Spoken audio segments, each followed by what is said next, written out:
Hi guys, Chris here with Super Savvy Travelers. We are in the beautiful little medieval borgo of Rigomagno today because we're looking at this spectacular house. Now this house is actually attached to the church on one side. It's this whole entire house and we're going to show you room by room. Hey, before I do anything, please like this video and subscribe to our channel. We got a lot of really important information coming up.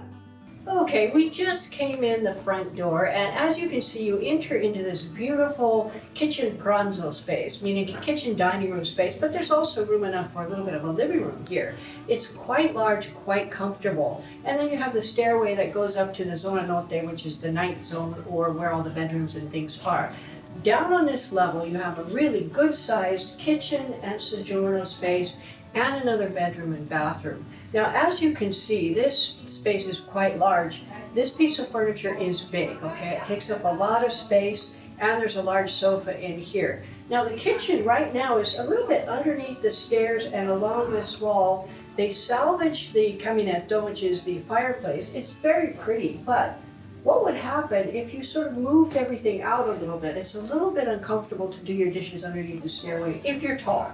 Now I'm tall, I would move that. I would put the kitchen along this wall here. If you wanted to salvage the caminetto, you could do that and just build your kitchen around it. Or you could also use that camina or a chimney in order to vent your fuochi, which is your stove and oven and that kind of thing. So there's a lot you could do. This kitchen is a little bit basic. I would pull it out a little bit, make it along this wall, make it super comfy, and you could do a cabinet down here, maybe a smaller couch, and then of course you could get by with a much smaller credenza or cristaliera or something for your dishes and whatnot.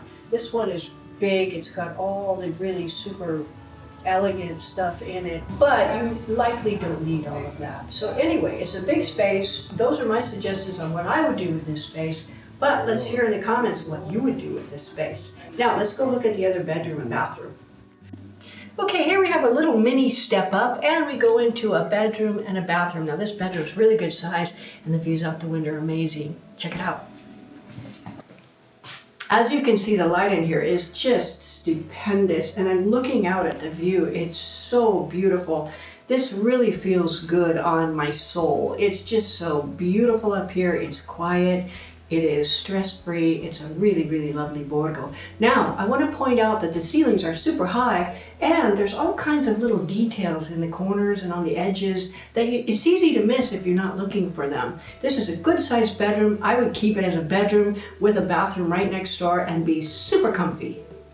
And here we are in the bathroom. As you can see, it's good size and it's very red. I love red. I would keep it this way. The only thing I would swap out is this bathtub. As we've already established, I'm not a tubby person. I like a shower. I would turn this into a shower.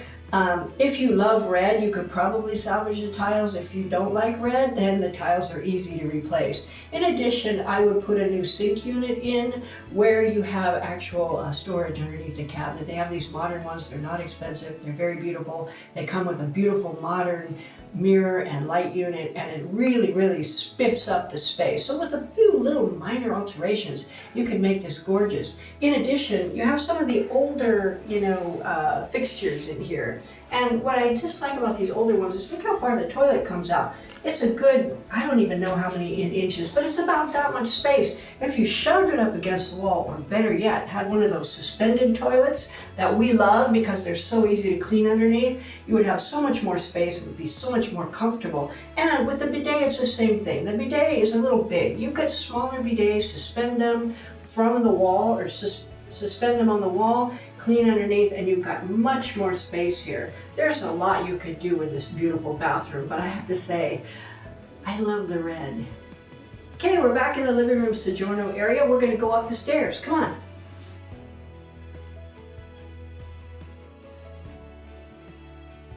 And we're upstairs, and what I love is that the corridor here is wide. It's not one of them skinny rabbit, hamster, habit trail things. It's a nice, wide, super light, super luminous stairway here. And you have another area up there which you could do a lucinaio, which is a skylight, or something like that. There's ideas we had rolling through our collective heads. Anyway, this is a beautiful space. There's 3 bedrooms up here, so you could have a house with 4 bedrooms and 2 bathrooms.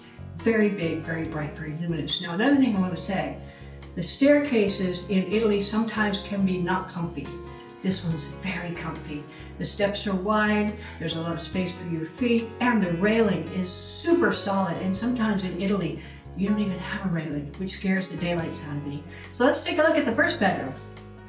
As you can see, this bedroom is massive, it's huge, and this window looks out onto the pozzo, or the little well down below, which is so charming. It's just like a dream. You look out your window here and you're right over the piazza, and on the other side of the house you have those views of the hills, and oh, it's just so beautiful.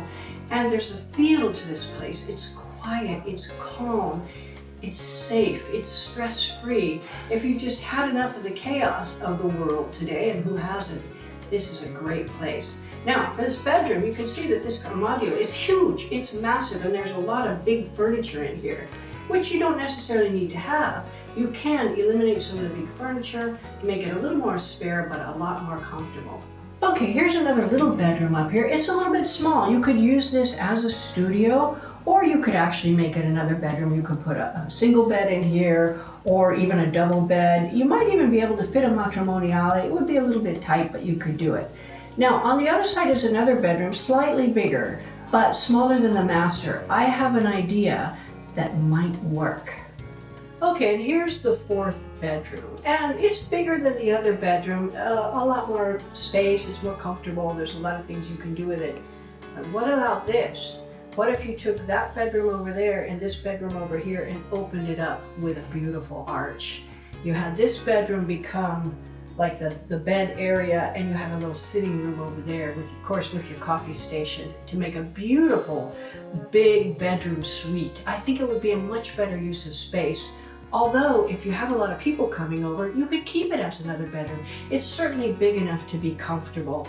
The view from this window is absolutely spectacular. You see the hills, you can see so far away, and all of the little pointy cypresses, all the things that you come to Tuscany for.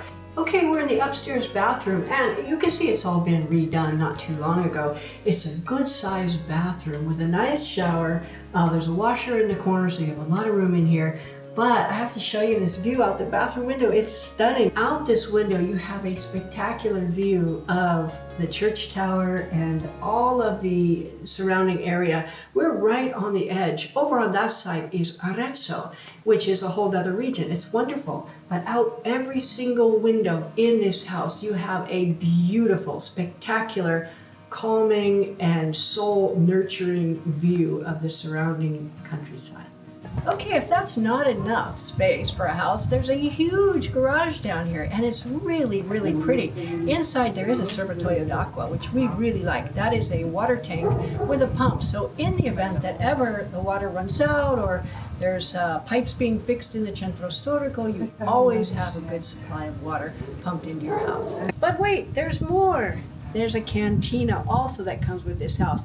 Now, come on inside. I'm going to show you what I do with this cool cantina. Okay, if you look on this side, you have a sink. I always look for a sink. Why? Because you have drains and you have water.